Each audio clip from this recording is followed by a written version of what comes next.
नमस्कार दोस्तों, SK electrical classes के अंदर आपका स्वागत है। तो अपने इसरो का क्वेश्चन पेपर कर रहे थे, जिसके अंदर 20 क्वेश्चन अपनों ने कर लिए थे और उसी पेपर के आगे के क्वेश्चन अपने कंटिन्यू करते हैं। तो चलिए आज के सेशन की शुरुआत करते हैं। अगर आप यूट्यूब चैनल पे नए हैं तो प्लीज़ चैनल को सब्सक्राइब कीजिए और बेल आइकन को प्रेस कीजिए, जिससे नेक्स्ट वीडियो की नोटिफिकेशन आपको मिल सके। तो चलिए आज के क्वेश्चन की शुरुआत करते हैं और आज की क्लास का पहला क्वेश्चन आपकी स्क्रीन पर है। फर्स्ट क्वेश्चन है आपका, वैसे 21वां क्वेश्चन है। क्वेश्चन है कि एमसीबी का विस्तार है, द एक्सप्लेनेशन ऑफ एमसीसीबी। यानी यहाँ से आपको क्या पूछा है, एमसीबी की फुल फॉर्म पूछी है कि एमसीसीबी की फुल फॉर्म क्या होती है। तो एमसीसीबी की फुल फॉर्म होती है मोल्ड केस सर्किट ब्रेकर। क्या होती है? Moulded case circuit breaker. तो यहाँ से डी जो आपका ऑप्शन होगा वो क्या होगा, बिल्कुल राइट आंसर होगा। ठीक है, नेक्स्ट क्वेश्चन की बात करते हैं। तो अगला क्वेश्चन है अपने पास में, निम्नलिखित में से कौन सा मध्यम वोल्टेज इंगित करता है? Which of the following indicate medium voltage. यानी आपको वोल्टेज की रेंज बतानी है, कौन सा लो मिड हाई है। ठीक है, तो देखिए लो वोल्टेज होती है, एक तो होती है लो वोल्टेज। क्या होती है? Low voltage. एक होती है मिड वोल्टेज और एक होती है हाई वोल्टेज, और आगे चलता जाता है एक्स्ट्रा हाई, सुपर हाई, ऐसे चलता रहता है। तो लो वोल्टेज जो होती है वो क्या इंगित करती है? वो करती है आपकी 250 वोल्ट से कम। यानी 250 वोल्ट से कम की जो वोल्टेज होती है वो किसके अंडर में आती है? वो आपकी आती है लो वोल्टेज के अंडर में। ठीक है, उसके बाद बात करते हैं मिड वोल्टेज यानी मध्यम वोल्टता की। तो मध्यम जो आपकी वोल्टेज होती है वो क्या आती है? वो होती है 250 वोल्ट से लेकर 650 वोल्ट। 250 वोल्ट से लेकर 650 वोल्ट के मध्य की जो वोल्टेज होती है वो किस में आती है? वो आती है मध्यम वोल्टेज के अंदर। ठीक है, अगर बात करें हाई वोल्टेज, तो हाई वोल्टेज आती है 650 वोल्ट से अधिक। 650 वोल्ट से अधिक की वोल्टेज होती है वो किस में आती है? मीडियम हाई वोल्टेज के अंदर।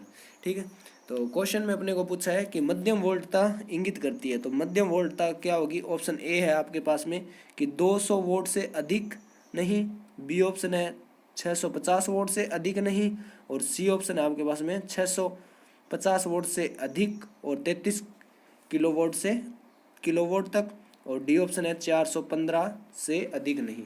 तो यहाँ से जो आपका राइट आंसर होगा वो ऑप्शन नंबर बी जो होगा वो आपका क्या होगा? राइट होगा कि 650 वोल्ट से अधिक नहीं। यानी 650 वोल्ट तक 250 वोल्ट से लेकर 650 वोल्ट तक जो आती है वो किसके अंडर आती है? वो आती है मध्यम वोल्टता के अंडर में। ठीक है, चलिए नेक्स्ट क्वेश्चन की बात करते हैं। नेक्स्ट क्वेश्चन है आपके पास में, अगला क्वेश्चन है कि मार्ग प्रकाश व्यवस्था में दीप सभी से जुड़े हुए हैं। यानी lamp in street light are all connected in. यानी जो गलियों के अंदर स्ट्रीट जो लाइट होती है वो किस अवस्था में जुड़ी होती है? तो ऑप्शन ए है आपके पास में कि end to end connection, option B है आपके पास में सीरीज कनेक्शन, और ऑप्शन डी है आपके पास में समांतर कनेक्शन, और ऑप्शन सी है आपके पास में समांतर कनेक्शन, और ऑप्शन डी है आपके पास में श्रेणी और समांतर कनेक्शन। तो यहाँ से जो आपका राइट आंसर होगा वो आपका क्या होगा? ऑप्शन नंबर सी इज क्या होगा? राइट होगा कि मार्ग के अंदर जो प्रकाश व्यवस्था के लिए जो स्ट्रीट लाइट होती है उनके जो संयोजन होते हैं वो किस क्रम में होते हैं? तो समांतर संयोजन में। यहाँ से एक बात याद रखना, अगर आपसे पूछ ले कि घरों में विद्युत कनेक्शन, यानी घरों में जब विद्युत कनेक्शन होते हैं वो किस क्रम में होते हैं, तो वो भी यहाँ से क्या होते हैं, समांतर क्रम में। किस में होते हैं, समांतर क्रम। किस क्रम में होते हैं, समांतर क्रम में। यानी स्ट्रीट लाइट और घरों के जो कनेक्शन होते हैं वो दोनों किस में होते हैं, समांतर क्रम में। नेक्स्ट क्वेश्चन की बात करते हैं। अगला क्वेश्चन है कि कौन सा सबसे अच्छा ऊर्जा दक्ष प्रकाश फिटिंग है, यानी which one is the best energy efficient light fitting. तो ए ऑप्शन है आपके पास में CFL, यानी CFL की अगर फुल फॉर्म पूछ ले तो क्या होती है, कॉम्पैक्ट फ्लोरोसेंट लैंप। क्या होती है, compact fluorescent lamp. Option B है आपके पास में तापदीप्त लैंप, यानी इनकैंडिसेंट लैंप। और ऑप्शन सी है आपके पास में फ्लोरोसेंट लैंप, जिसे अपने बोलते हैं ट्यूब लाइट। ठीक है। और ऑप्शन डी है LED। तो यहाँ से आपको पूछा है कि अच्छा ऊर्जा दक्ष प्राप्त कौन होता है, फिटिंग किसकी होती है, तो वो होती है LED की। किसकी होती है, LED की। तो यहाँ से आपका डी ऑप्शन जो होगा वो क्या होगा, राइट होगा। अगर आपसे पूछ ले कि LED की फुल फॉर्म क्या होती है, तो LED की फुल फॉर्म होती है, क्या होती है, लाइट इमिटिंग डायोड। क्या होती है, लाइट इमिटिंग डायोड। ठीक है। आगे क्वेश्चन की बात करते हैं। नेक्स्ट क्वेश्चन है आपके पास में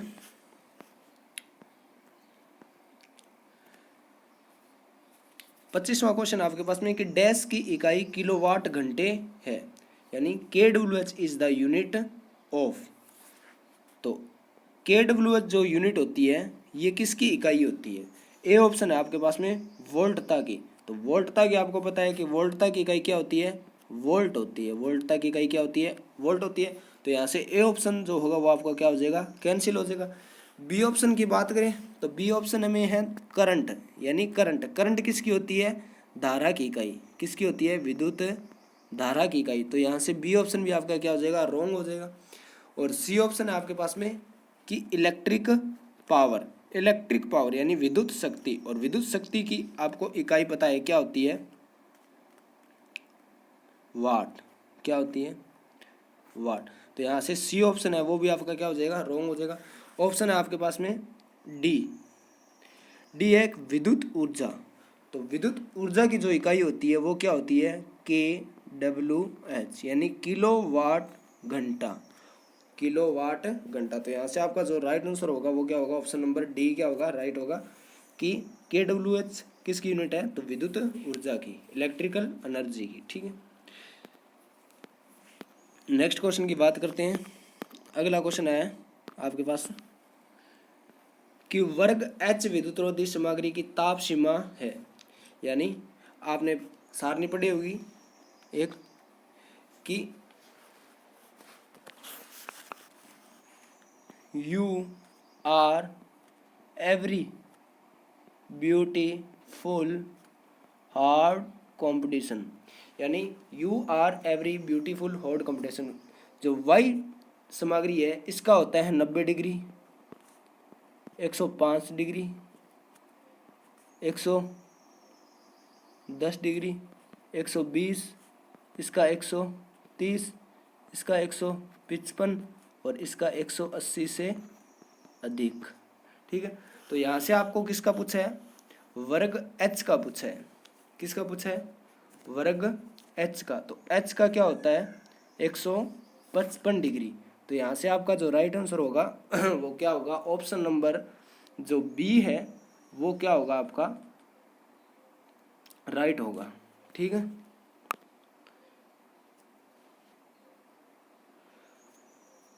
अगले क्वेश्चन की बात करते हैं। अगला क्वेश्चन है आपके पास में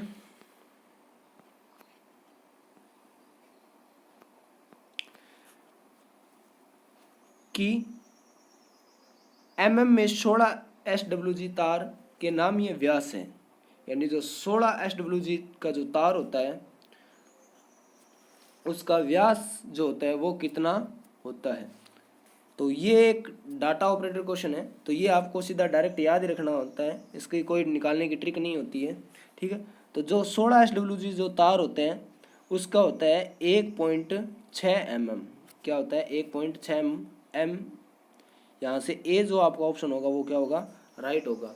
SWG जो साइज होता है वो क्या होता है? 0 से लेकर 36 SWG होता है, 0 से लेकर 36 SWG standard wire gauge. S for standard, W wire और G फॉर गेज, यानी स्टैंडर्ड वायर गेज।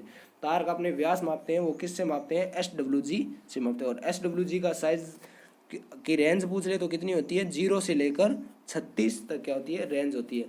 अब एक बात यहाँ याद रखना, क्या है वो ये है कि जितना बड़ा आपका SWG होगा, यानी SWG जितना बड़ा होगा उतना ही आपका व्यास जो होगा, तार का डायामीटर जो होगा D, वो क्या होगा? छोटा होगा। यानी SWG और डायामीटर व्यास जो होता है वो एक दूसरे के क्या होता है? एंटी प्रोपोर्शनल होते हैं, ठीक है, यानी व्युत्क्रमानुपाती होते हैं। अगर SWG साइज बढ़ता है तो तार का डायामीटर घटता है, और तार का डायामीटर घटता है तो SWG साइज का मान क्या होता है? बढ़ता है, ठीक है। नेक्स्ट क्वेश्चन है आपके पास में, अगला क्वेश्चन है कि 1000 वाट 200 वोल्ट विद्युत केंद्री के तापन तत्व के प्रतिरोध की गणना करें। Calculate the resistance of an heating element of 1000 volt 200 volt electric केंद्री। यानी आपको पता है कि P जो पावर होती है, P बराबर क्या होता है? V² अपॉन में R। और यहाँ से अपने को मान किस किस का दे रखा है?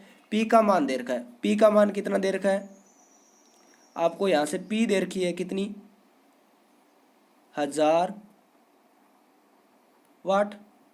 और आपको V का मान दे रखा है, वोल्टेज कितनी दे रखी है? 200 वोल्ट, ठीक है। और पूछा क्या है आपको? R का मान पूछा है, तो यहाँ से अपने R ज्ञात कर सकते हैं। तो R ज्ञात करने के लिए R इधर आ जाएगा, V² अपॉन में क्या हो जाएगा? P। वोल्टेज अपने पास कितनी है?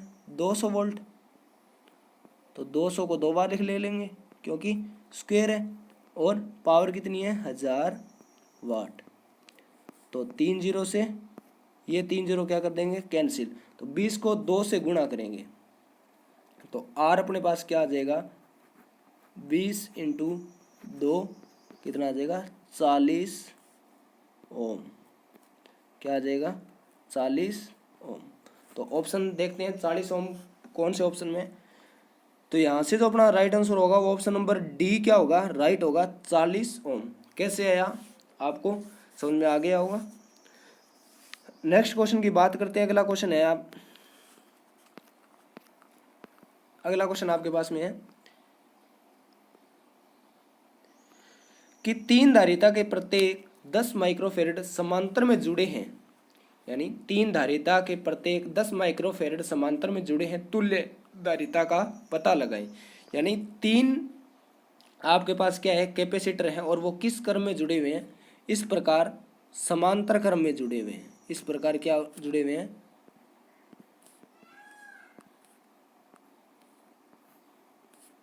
समांतर क्रम में जुड़े हुए हैं। और प्रत्येक कितना है?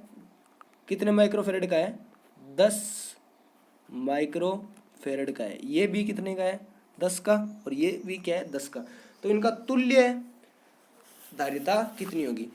अपने को पता है कि जो कैपेसिटर होता है, जो कैपेसिटर वो रेजिस्टेंस का क्या होता है? विपरीत होता है। जैसे कैपेसिटर को समांतर में जुड़े हैं तो इनका तुल्य कैपेसिटेंस ज्ञात करने के लिए जो CT यानी टोटल कैपेसिटेंस जो होता है समांतर में, उसका फॉर्मूला होता है C1 + C2 + C3, यानी तीनों का ऐड करते हैं। तो CT यहाँ से अपने पास क्या आ जाएगा? 10 + 10 + 10, तो कुल कितना आ जाएगा? 30 माइक्रोफेरेड। कितना हो जाएगा? 30 माइक्रोफेरेड। अगर यही क्वेश्चन आपको आ जाए कि 10 माइक्रोफेरेड के 3 संधारित्र को समान श्रेणी में जोड़ते हैं तो तुल्य धारिता क्या होगी? फिर अपने करते, फिर CT, फिर C अपॉन में N, यानी CT सी कितना है 10 और एन यानी कितने जुड़े हैं 3, तो आ जाता आपका 3.33 माइक्रो फेरड। और अब समांतर में पूछा है तो समांतर में इसका क्या होगा 30 माइक्रो फेरड। तो ऑप्शन नंबर ए जो होगा वो आपका क्या होगा यहाँ से राइट आंसर होगा 30 माइक्रो फेरड आपका क्या होगा बिल्कुल राइट आंसर होगा। ठीक है, नेक्स्ट क्वेश्चन की बात करते हैं। अगला क्वेश्चन है आपकी स्क्रीन पर कि निम्नलिखित में से कौन सा प्राथमिक सेल नहीं है। Which of the flowing is not primary cell, यानी निम्नलिखित में से कौन सा जो है वो प्राइमरी सेल नहीं है।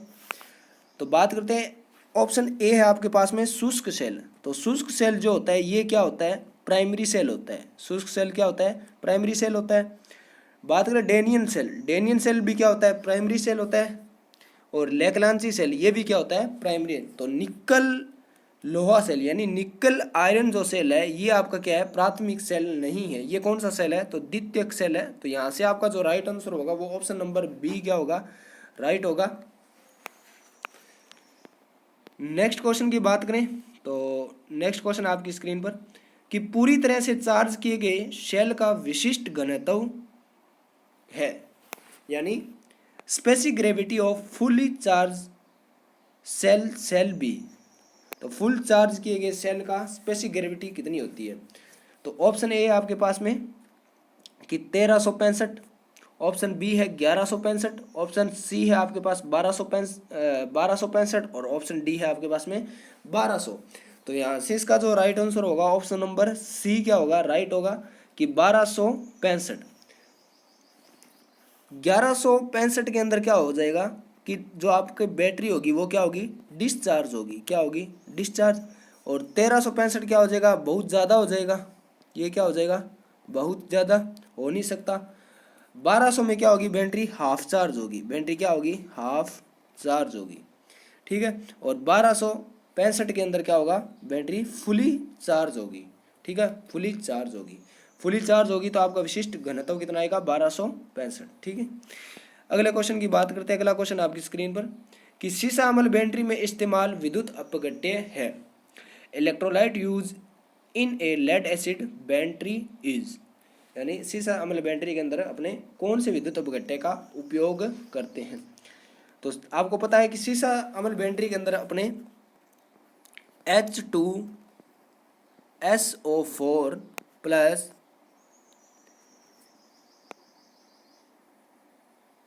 D2O यानी H2SO4 प्लस D2O का उपयोग करते हैं, यानी सांद्र सल्फ्यूरिक अम्ल और जल का अशुद्ध जल का अपने क्या करते हैं उपयोग करते हैं। अगर आपको रेशो पूछ ले कि कितना प्रतिशत सांद्र सल्फ्यूरिक अम्ल मिलाते हैं और कितना जल, तो 1:3 के अनुपात में क्या करते हैं ये घोल को तैयार करते हैं। यानी एक जो भाग होगा वो क्या होगा आपका H2SO4 और 3 भाग इसमें क्या मिलाते हैं पानी। तो यहाँ से जो आपका राइट आंसर होगा वो ऑप्शन नंबर क्या होगा डी इज राइट आंसर, यानी H2SO4 और डिस्टिल्ड वाटर। ठीक है, अशुद्ध जल। अगले क्वेश्चन की बात करते हैं।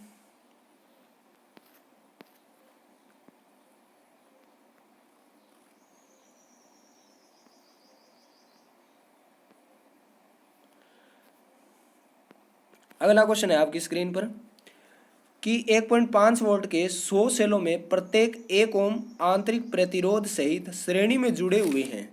किस क्रम में जुड़े हुए हैं श्रेणी में जुड़े हुए हैं।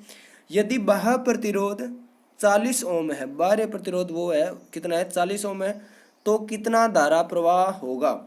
यानी आपके पास एक जो सेल की वोल्टेज है एक सेल की जो वोल्टेज है वो कितनी है 1.5 वोल्ट है।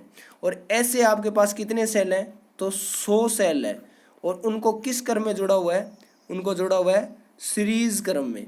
ठीक है, तो कुल जो आपकी वोल्टेज होगी वो अब कितनी हो जाएगी तो 1.5 इंटू 100, तो ये हो जाएगी 150 वोल्ट।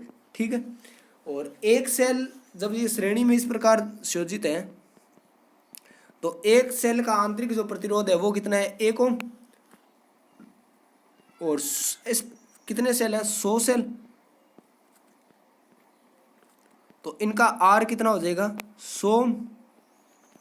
और बाह्य प्रतिरोध कितना है आपके पास, बाह्य प्रतिरोध इसमें दे रखा है 40 ओम। तो आर टी टोटल रेजिस्टेंस वो क्या हो जाएगा, आर प्लस आर।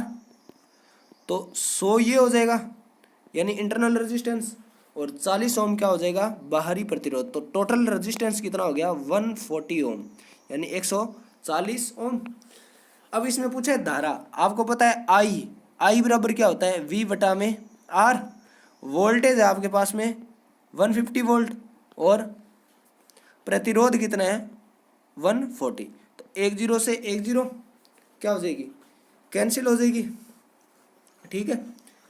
अब जब आप 15 को 14 में भाग दोगे, 15 को 14 में भाग दोगे तो ये आपका 1 पॉइंट के समथिंग आएगा। कितना आएगा, 1 पॉइंट के समथिंग।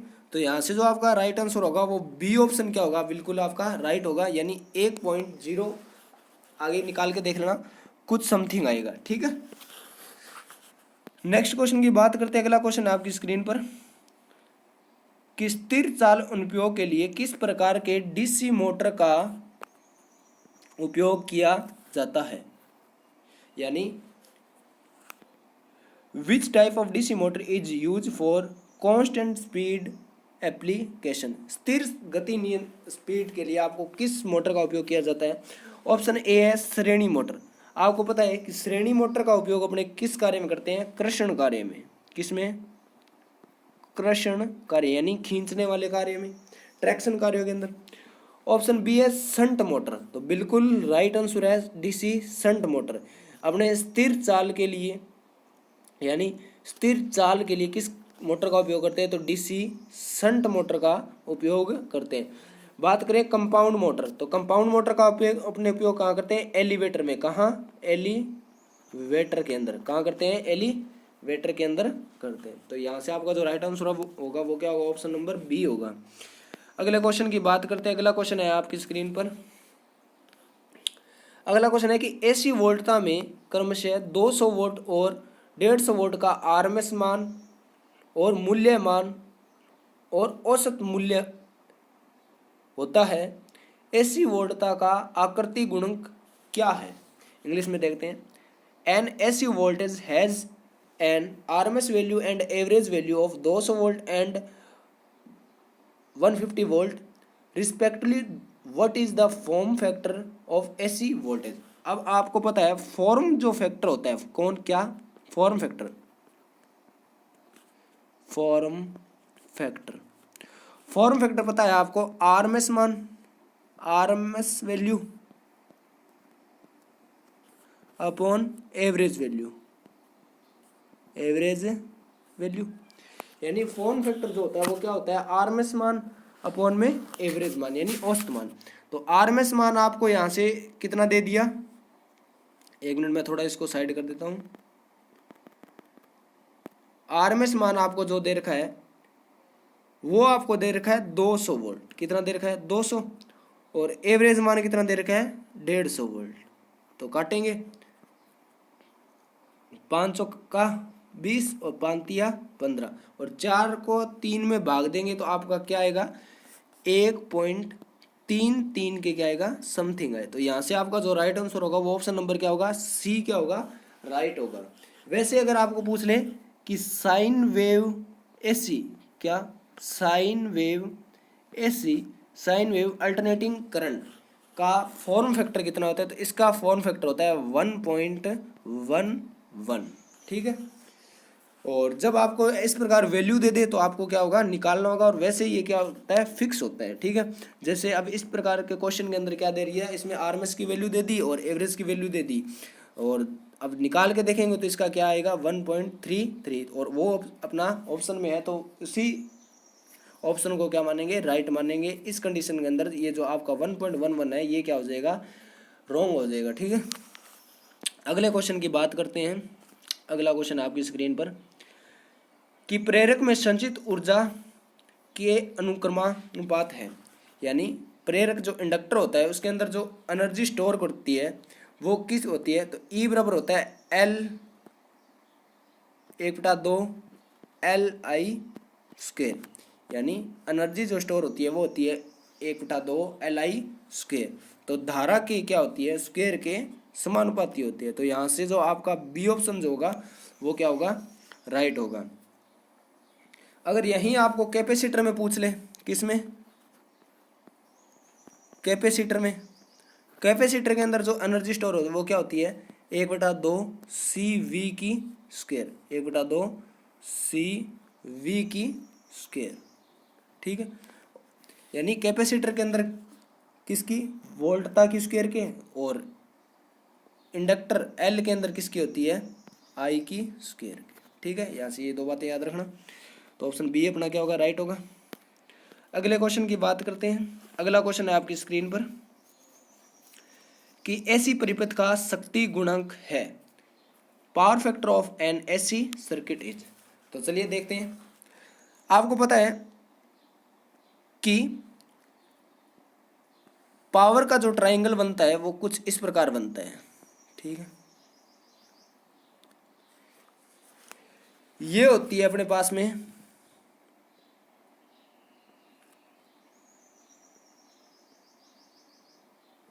वास्तविक शक्ति।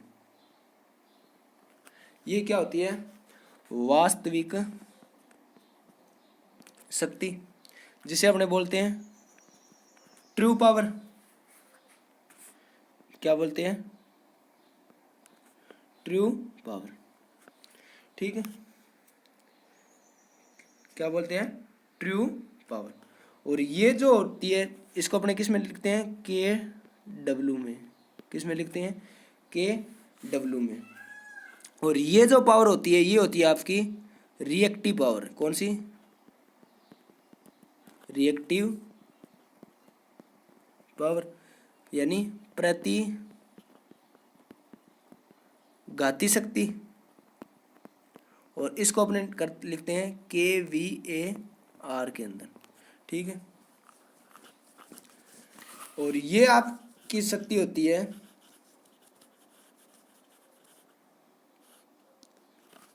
ये होती है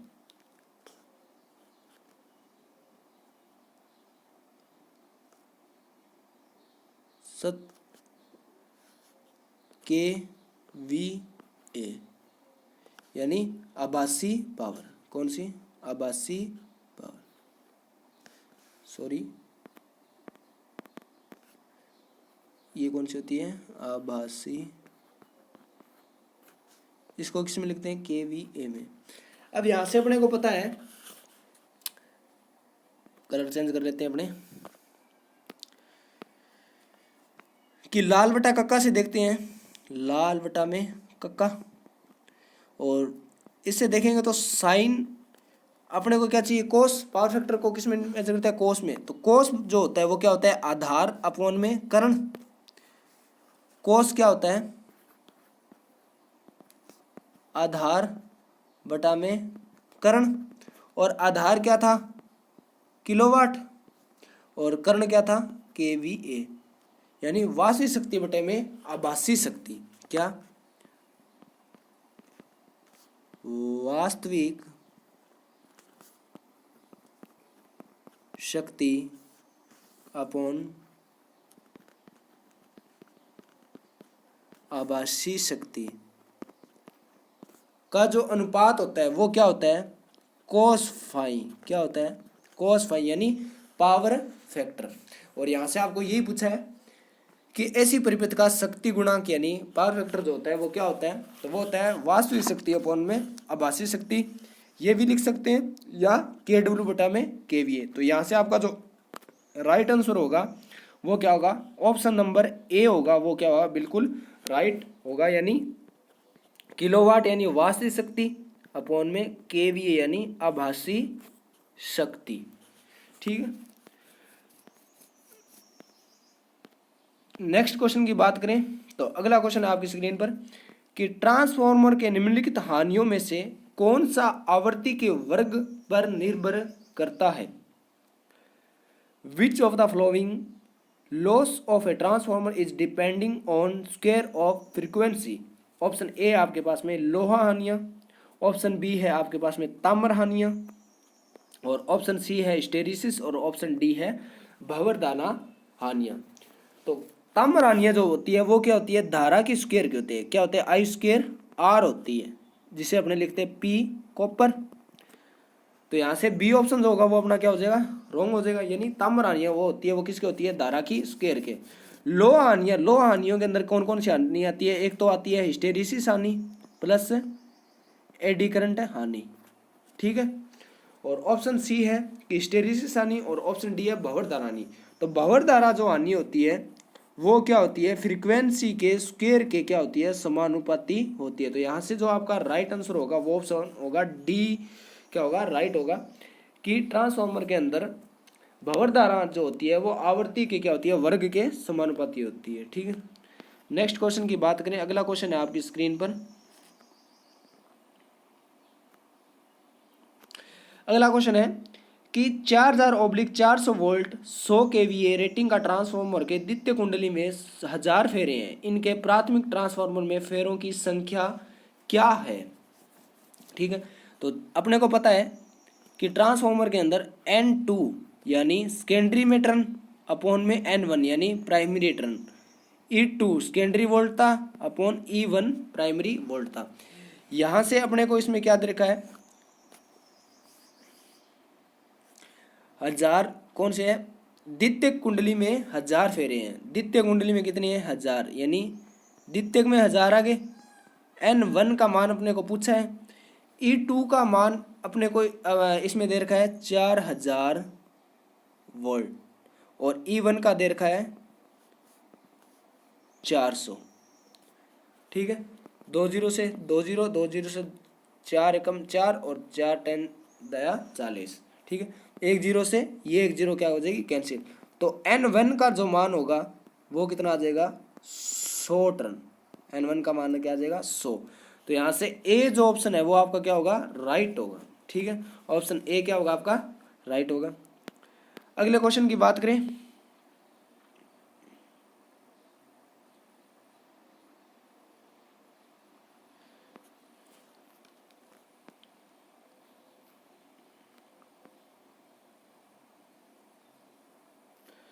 अगला क्वेश्चन की बात करें तो अगला क्वेश्चन है, तो चलिए दोस्तों आज इतने ही करेंगे, बाकी करेंगे नेक्स्ट क्लास के अंदर।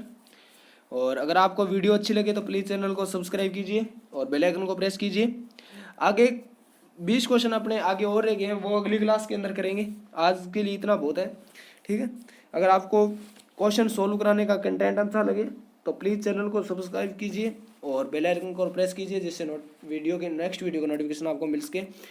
तो मिलते हैं अगली वीडियो के अंदर, तब तक के लिए जय हिंद जय भारत।